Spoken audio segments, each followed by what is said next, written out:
Уровень бедности в республике к 2024 году планируют снизить в 2 раза. Этих показателей можно добиться только комплексом мер. Борьба с безработицей, достойная оплата труда, постоянная поддержка отдельных слоев населения. С 2017 года уже есть видимые результаты. Подробнее о них расскажет Саргалана Захарова. Саргалана, здравствуй, тебе слово. Да, здравствуй, Ольга.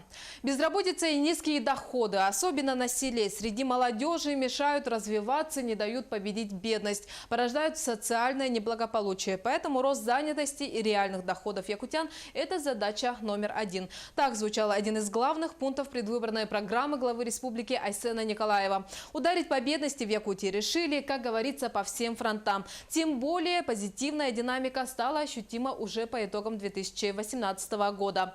Количество бедных людей сократилось по сравнению с предыдущим 2017 годом на 1,1%. Но если перевести этот показатель на человеческий эквивалент, то цифры более масштабны. Улучшили свое финансовое положение больше 10 тысяч человек. Безусловно, одна из причин бедности населения – это безработица.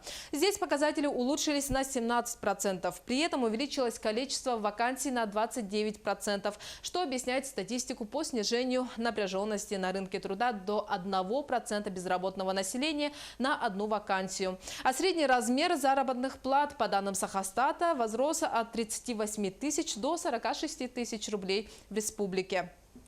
Для повышения конкурентоспособности безработных на рынке труда предоставляется государственная услуга по профессиональному обучению. В прошлом году этой возможностью воспользовались больше 2000 якутян. Это почти в 2 раза больше, чем за 2017 год.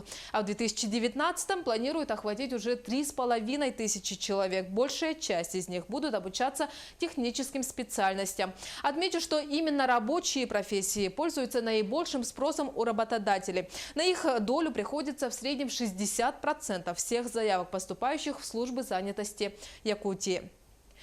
По статистике, за первую половину 2019 года общая численность безработных уменьшилась на 0,6% и составила 34 тысячи человек. Это 6,8% от общего числа всей рабочей силы. Немаловажную роль в сокращении безработицы в республике играет развитие и поддержка самозанятости в республике. Специальные курсы по линии государства прошли в прошлом году 250 человек. Из них половина смогла принять участие в программе содействия и получила субсидии на открытие собственного дела. К наиболее незащищенным слоям населения относятся и представители старшего поколения. Одноименный федеральный проект помогает людям предпенсионного возраста получить профессиональное и дополнительное профессиональное образование. Так услугу могут получить те, кто обратился в органы занятости, а также граждане, которых направили работодатели. Краткосрочные курсы успели пройти уже 240 граждан. А с 2020 года такую возможность получат и мамочки, находящиеся в отпуске по уходу за ребенком в возрасте до 3 лет.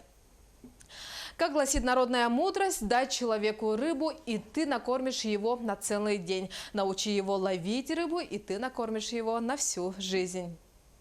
А когда причина бедности не отсутствие работы, временная или разовая помощь может стать спасительной. Ведь за чертой бедности живут не только безработные. Финансовые трудности чаще всего испытывают семьи с 2 и более детьми. В этом году в свет вышел указ главы региона Айсена Николаева о дополнительных мерах по поддержке рождаемости. Теперь нуждающиеся семьи могут рассчитывать на ежемесячные выплаты в размере прожиточного минимума для детей.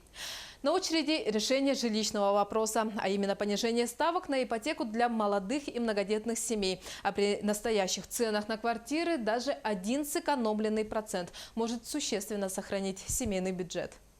У меня на этом все, Ольга. Спасибо, Саргалана, а мы продолжаем.